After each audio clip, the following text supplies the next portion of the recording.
What if one of the biggest influences on your life is something you never consciously chose? Your religion.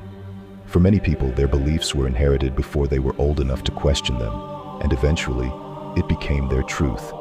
But here's the uncomfortable question. If you had been born somewhere completely different, would you believe the same things you believe today? There's a good chance you wouldn't. And that doesn't prove your religion is wrong. It reveals something more interesting. How much of what we believe is actually chosen, and how much is inherited? 1. You might confuse belief with knowledge. There's a massive difference between, "I believe this is true," and "I know this is true." Psychologist William James studied religious experiences and their psychological impact. A religious experience can be completely real as an experience without automatically proving the explanation attached to it. You can genuinely feel God's presence. You can genuinely feel you've received a sign. But how do you know that experience came from God rather than from your brain interpreting something meaningful? We rarely apply the same standard to beliefs we already accept. 2. Would you believe the same religion if you were born somewhere else? Imagine two children. One grows up in a Hindu family. Another grows up in a Muslim or Christian family. Each is surrounded by people who treat their worldview as normal. Both can grow up completely convinced. Here's the bomb. You can be 100% sincere and still be wrong. Conviction tells us how strongly someone believes, not whether the belief is true. So ask yourself, what would actually make you reconsider your religion? If the answer is nothing, you're no longer testing the belief, you're protecting it. 3. What if your beliefs are protecting your identity? Psychologist Festinger's work on cognitive dissonance helps explain why deeply held beliefs can be difficult to challenge. When reality clashes with something important to us, it creates psychological discomfort.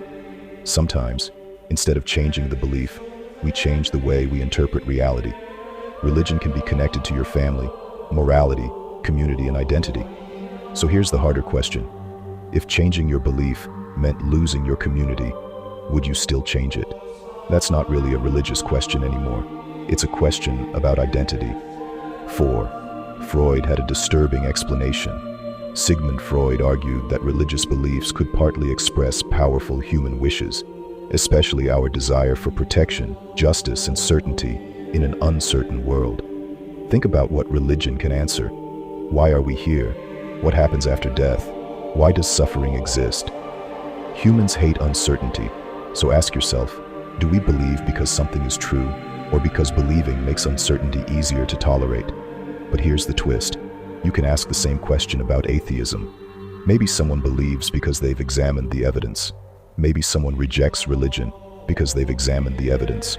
Or maybe both are influenced by upbringing, identity, and emotional needs. The point isn't to tell you which side is correct. It's to make you examine why you're on your side. 5. The biggest danger may not be religion, it may be certainty. A religious person can be wrong, an atheist can be wrong, you can be wrong, I can be wrong. The problem begins when someone becomes convinced that they possess the final answer, and everyone who disagrees must be stupid, evil, or deceived.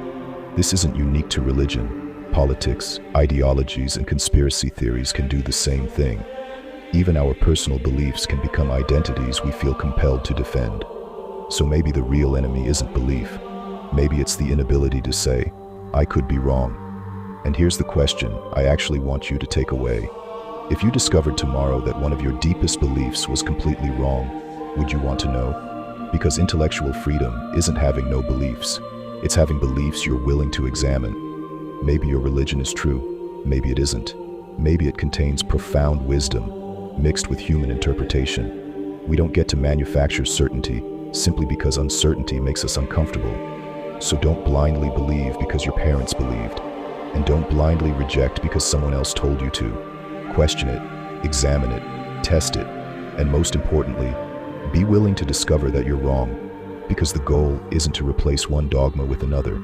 It's to become comfortable enough with uncertainty that you don't need to invent certainty. Think for yourself.